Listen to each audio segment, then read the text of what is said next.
बूढ़े भक्त और भगवान की अनोखी कहानी। एक आदमी जो जीवन भर राम नाम जपता रहा, अब वो बूढ़ा हो गया था। बूढ़ा ही नहीं हुआ था बल्कि इतना कमज़ोर हो चुका था कि अपनी जगह से बिना किसी सहारे के उठ भी नहीं पाता था। ऐसी स्थिति में भी उसने कभी राम नाम को अपने से अलग नहीं होने दिया। वो पूरा दिन मन में राम नाम लेता रहता।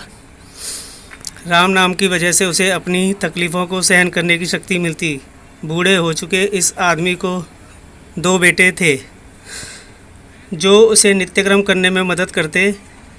शुरू में वो बिना कहे खुद अपने बूढ़े बाप की सहायता कर दिया करते। फिर धीरे धीरे जब बाप खुद बुलाता तब आते, लेकिन जैसे जैसे वक्त बीतता गया तो वो 2-3 बार पुकारने के बाद भी मुश्किल से आते और कभी कभी रात को ना भी आते।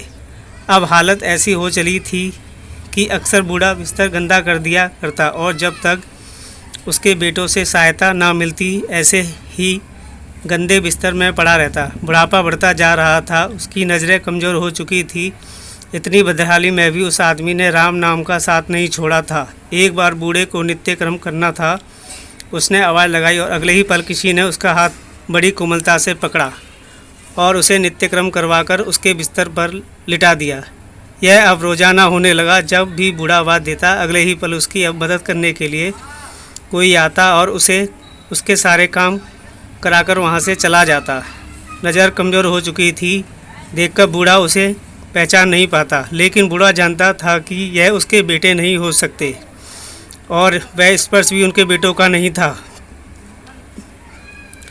बूढ़े ने पूछा, सच बताओ, आखिर तुम हो कौन? तुम मेरे बेटे तो नहीं हो सकते। भगवान ने कहा, जिसका तुम रोज़ नाम लेते हो मैं वो हूँ।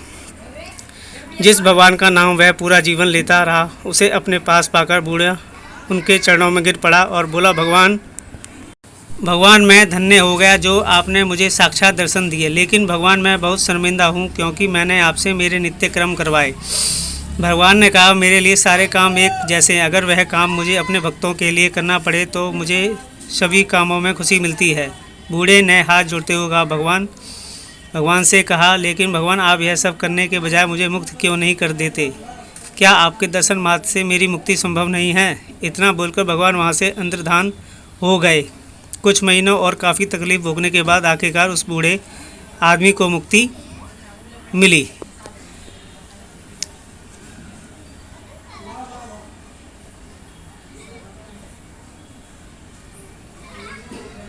दोस्तों, अगर यह वीडियो आपको बहुत अच्छी लगी है तो वीडियो को लाइक, शेयर एंड सब्सक्राइब करना ना भूलें।